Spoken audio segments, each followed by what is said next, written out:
Hi, Dave Smith with Officer.com. You know, every year about half of all officer fatalities are traffic related. Come from a lot of things, and one of the things you can do to immediately reduce your risk is wear your seatbelt. And I know you're saying, but I'm not tactical. You know, you're not tactical if you're ejected.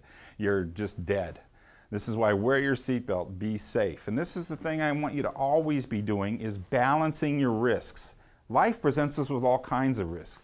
You're out there on a motor, in a motor vehicle, usually driving much faster than the speed limit, going to your calls. And if you're not buckled in, you're really reducing your chance of survivability. And I know you've met some high-level operator fresh from his CrossFit workout who walks up to you, he's all strack and slick, and he says, man, you don't want to wear a seatbelt, you want to be tactical. And he probably says a lot of other stuff too as well. No, the guy you want to listen to is the real guy who just left his CrossFit section that's strack and is reinforcing all those important things you were taught in the academy. This is one of my big bugaboos. Who's really training you? All those weeks in the academy were not just idle time, they were specific to prepare you to survive on the street.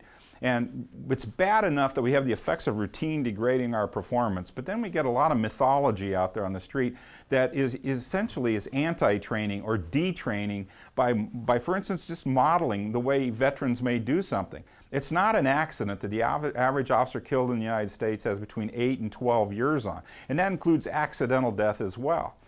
We have to constantly be fighting against the effects of routine on our performance and the effects of watching officers with bad habits.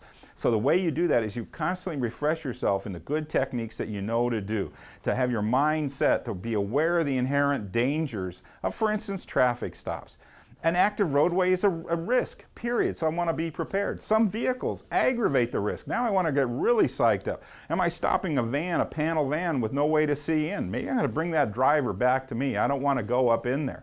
Am I stopping a vehicle with tinted windows so tinted I can't see in? In some states that's not a violation.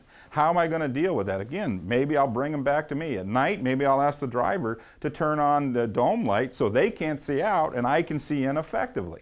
Now, are you stopping a vehicle with multiple individuals in it? Am I stopping, say, a motorhome where they can exit out several different exits? Now I have to be aware and be concerned. These are all things I want to take into account because all of this adds to my risk. Officer safety is about balancing risks. You're going to take the risks. That's our job. I can't make our job perfectly safe. I can't do anything other than help you compensate or balance for the risks you face. And that means having your mind right. And part of it is that I don't want just your rational mind going, oh yeah, this vehicle is dangerous. I want you to feel something that, hey, this vehicle is dangerous. I want you to feel the emotional component of it so your reaction time's faster, so you're really attuned to it, so you're peaked going into that traffic stop. And this is the kind of things that we need to do on every call, on every contact, have ourselves mentally peaked and prepared, not afraid, but prepared. I'm Dave Smith, and we'll see you next time.